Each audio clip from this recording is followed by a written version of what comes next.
일상에 바쁜 여러분들을 대신해서 지식과 인사이트를 정리해드리는 매일 독서 매일 인사이트입니다. 오늘은 정해진 미래 시장의 기회, 이 책에 대해서 한번 살펴보도록 하겠습니다. 우리 얼마 전에 정해진 미래, 그 책은 살펴봤잖아요. 인구 문제의 심각성, 뭔가 좀 전반적인 부분에서 내용을 다루고 있는데, 이 책은 인구 문제에 관한 시장의 기회, 비즈니스적 관점에서 보다 디테일하게 다루고 있는 책입니다. 인구 변동과 관련돼서 앞으로 비즈니스에 어떤 위협과 기회가 있을지, 그런 부분에 대해서 살펴보도록 하겠습니다.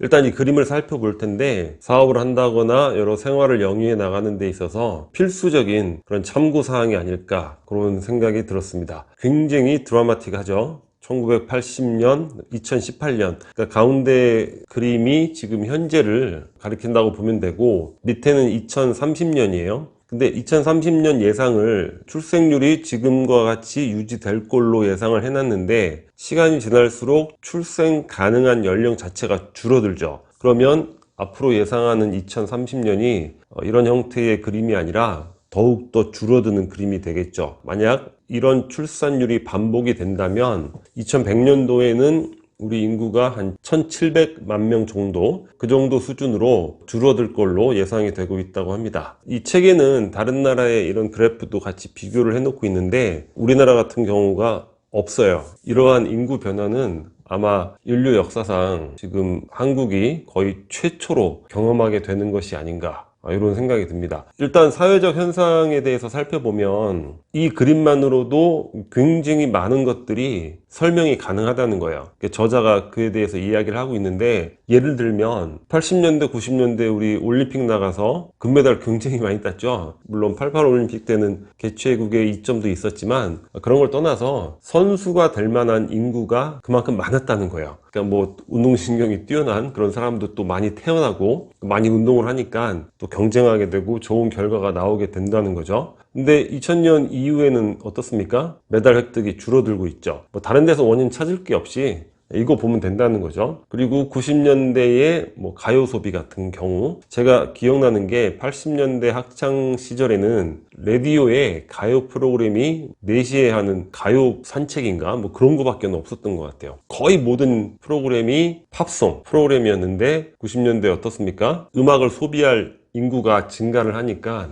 가요가 폭발적으로 증가를 했죠. 그리고 지금 현재를 봤을 때 어때요? 지금 예를 들어서 20대 뮤지션들이 있다. 근데 소비가 어떻게 됩니까? 중년 소비가 많죠. 그러니까 노래 중에 과거 노래를 리메이크를 해서 뭐 삽입을 한다거나 뭐 그런 것들이 다 자연스럽게 설명이 된다는 거예요. 그리고 70년 초반생들, 인구가 계속 유지가 되니까 그 세대에 있어서 많은 사람들이 활동이 계속 유지가 되는 경우가 있죠. TV를 봐도 아직도 MC 하면 뭐 유재석, 강호동, 707을 고세대잖아요. 영화를 봐도 뭐 주연들이 늘 바뀌지가 않아요. 거의 10년 이상째 지금. 뭐 이병헌, 황정민, 기타 등등 다 707일, 뭐 7269, 뭐 요 세대에서 나타나고 있는 거죠. 그 이유가 뭐냐면 바로 그림 보면 된다는 거죠. 소비해 줄 수 있는 연령층이 그만큼 두꺼운 거예요. 우리 작년하고 올해하고 보면 뭐 미스트롯, 미스터 트롯 열풍이었잖아요. 이것도 간단하게 설명할 수 있는 거죠. TV 프로그램을 소비할 수 있는 연령이 어떤 연령대냐, 그리고 거기다가 젊은 세대는 인구도 적지만 뭐 유튜브라든가 다른 매체로 이동한 경우가 많죠. 결국 TV 매체에 남은 사람들은 뭐 세대 자체도 이제 올드 세대일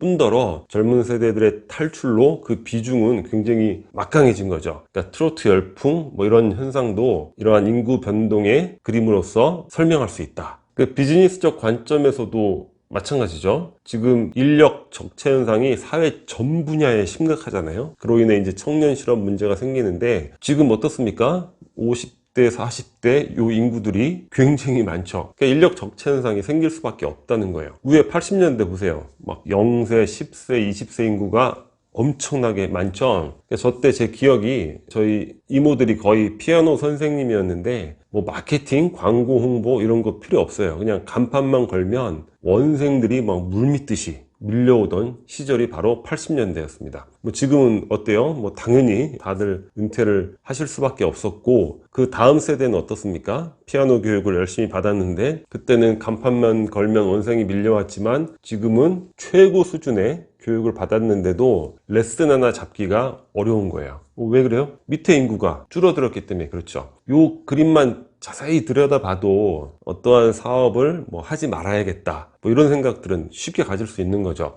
최근에 저희 집 근처에 현직 교사분이 학교를 그만두시고 수학학원을 차리신 거예요. 플랜카드도 걸고 아파트 광고 같은 경우도 굉장히 열심히 하셨는데 한 3, 4개월 정도 쭉 지켜봤는데 어느 날 갑자기 뭐 간판도 없어지고 그냥 다 사라진 거죠. 그러니까 이런 그림만 유심히 바라만 봐도 그러한 사업적 시도는 안 할 수가 있는 거죠. 그래서 우리가 어떤 일을 할 때 있어서 다른 걸 떠나서 필수적으로 반드시 숙고해 봐야 될 그림, 요 그림이 될 것 같습니다.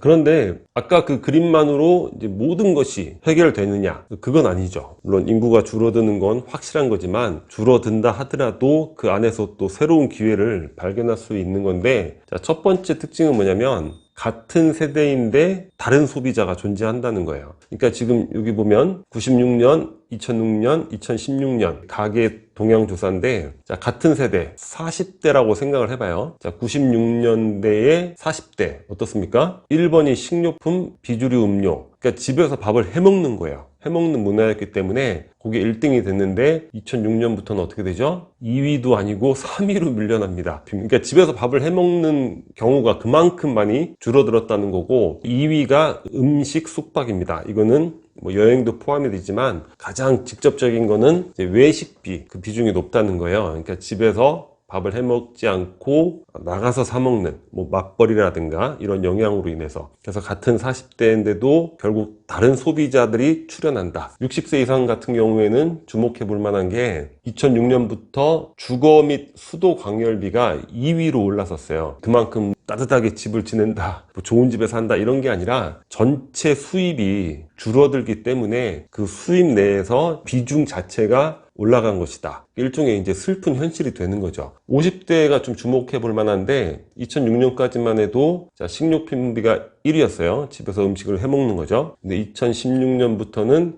음식 숙박이 1위로 바뀝니다. 지금 라이프 스타일의 변화가 50대에서 1인 가구가 아주 급속하게 늘고 있다는 거예요. 그러다 보니까 음식 숙박이 1위로 된 거죠. 과거의 50대의 소비, 지금의 50대의 소비 다르다는 거죠. 그러니까 같은 세대지만 다른 소비자가 된다는 거예요. 그리고 30대의 경우도 90년대까지는 식료품 1위입니다. 집에서 음식을 해 먹었지만 2006년, 2016년 어때요? 음식 숙박이 1위가 되고 또 교통이 2위가 됐어요. 뭐냐면 근교 지역에 많이 거주를 하기 때문에 도심 지역의 집값이 비싸니까 교통비 비중이 많이 올라갔다는 거죠. 그래서 이런 부분들을 같이 검토를 해봐야 되는데, 가장 주목해 볼 만한 키워드는 뭐니 해도 1인 가구의 증가입니다. 가구 분할과 1인 가구의 증가. 우리 부동산 부분도 인구가 줄어들면서 당연히 떨어질 것이다 생각을 했는데, 그 이상으로 이제 가구 분할이 훨씬 더 많이 일어나고 있는 현상들. 그러니까 우리가 전체적인 인구는 줄어들지만 또 가구가 분할되면서 유지되거나 또 새로운 기회가 나타나는 그런 부분들이 많다는 거죠.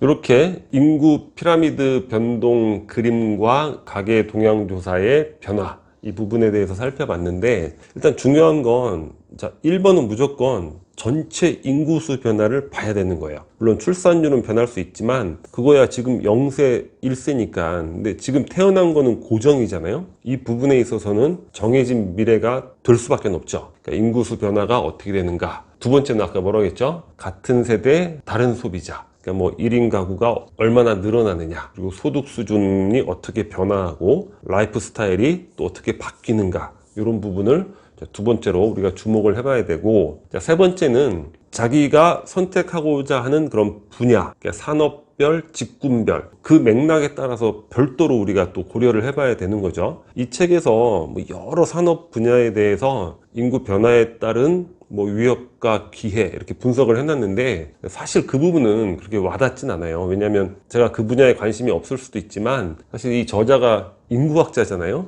해당 분야의 전문가는 아니란 말이에요. 그러니까 어떤 분석과 전망에 있어서는 한계를 지닐 수밖에 없기 때문에 크게 재미는 없었는데, 여러분들이 어떤 특정한 분야에 종사를 하거나 어떤 원하는 분야가 있다면 그런 부분들만 따로 뽑아서 또 이 책에 있는 내용 참고도 해보고, 또 나름 그 분야의 전문가적인 그런 걸 통해서 여러 맥락적으로 종합적으로 고려를 해봐야 된다는 거예요. 그리고 네 번째는 뭐냐면, 이 저자도 모든 산업에 있어서 공통적으로 이야기를 하고 있는데, 해외 진출 가능성, 이걸 반드시 염두를 해둬야 된다는 거예요. 우리가 인구가 굉장히 빠르게 줄어들고 있지만 어떻습니까? 베트남 등이 포함된 아세안 국가들 인구가 여전히 늘고 있죠. 그러니까 우리가 나름 노하우가 축적된 분야가 많다는 거죠. 그러니까 이런 축적된 노하우로 인구가 늘어나고 있는 국가들, 그리고 우리가 이미 경험을 했던 사례들이 많기 때문에 그런 곳에 진출을 해서 어떤 사업적 성과를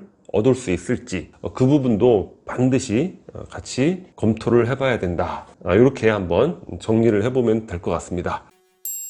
비즈니스에 관련된 굉장히 많은 책들이 있는데, 아마 다른 어떤 책보다, 왜냐면 이건 정해져 있는 미래를 기반으로 탐구해 볼 수 있는 내용이기 때문에 그 어떤 다른 변수보다도 더욱더 중요하고 핵심적인 변수가 되지 않을까, 인구 문제가.